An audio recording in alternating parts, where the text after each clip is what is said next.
o seu método. Lá na nossa igreja a gente faz dessa maneira. Acontece assim, e aí eu acho que você levantou uma bola bem interessante.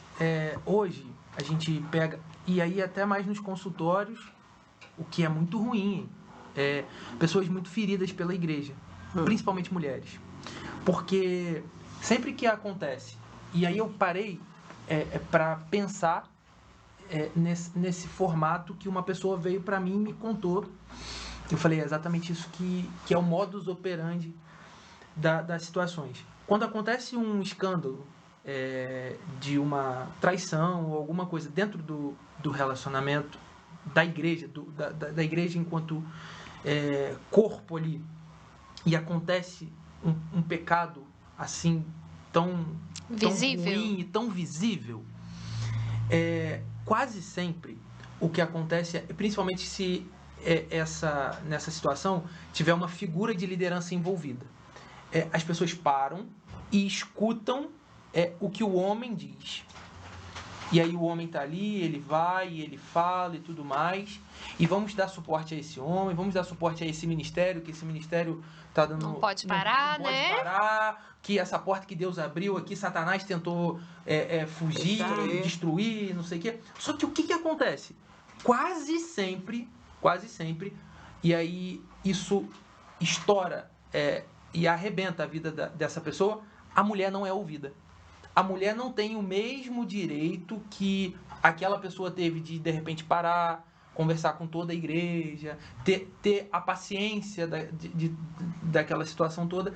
E aí a gente tem ali uma situação em que a gente percebe claramente que a igreja acaba, de alguma maneira, sequestrando o direito daquela mulher também colocar ali as suas feridas e ser tratada de alguma forma. Quando ela não é ela responsabilizada, né? Por isso, quase sempre Aí vem a pombagira, que responsabilizada. Eu sempre percebi que essa mulher, ela vinha... O Jezabel dominava. E aí, assim, e aí, como que a gente hoje tá conseguindo lidar, pastora Lívia, com essas feridas? Que essas mulheres, elas vêm passando muitas vezes feridas... existem mulheres que hoje não pisam numa igreja. Porque foram feridas, e foram feridas na sua forma mais íntima, talvez na sua honra. E aí, como que a gente consegue, de alguma forma, trazer essas pessoas para perto novamente? Talvez a gente possa estar falando, até tenham pessoas aqui nos assistindo que passaram por isso. Primeiramente, né, como igreja, a gente pede perdão a essas pessoas, né? Porque aqui eu não represento a metodista em SEGEC, a gente representa a igreja de Cristo. Então, se você é uma dessas pessoas que está assistindo, em nome da igreja, eu te peço perdão por isso, né? Porque se houve um problema, houve dos dois lados. Se um errou, o outro não, tudo tem que ser averiguado. E aí cada igreja vai tomar a sua decisão, a sua atitude.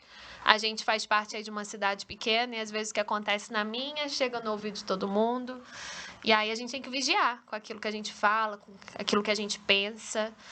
Como mulheres, como conselho, a gente estaria dispostas, né, a ouvir a mulher, a apoiar a mulher, porque a sociedade, de uma forma geral, ela já recrimina. Você vê aí em situações de separação, onde se uma mãe vai a uma festa sem um filho, ela é quase apedrejada. Olha onde você está e cadê seu filho? E aí o homem está onde, então, né?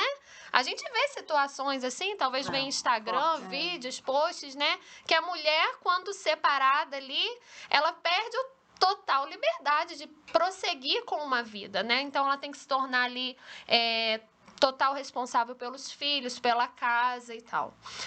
Mas eu acho que uma forma preventiva disso tudo é nós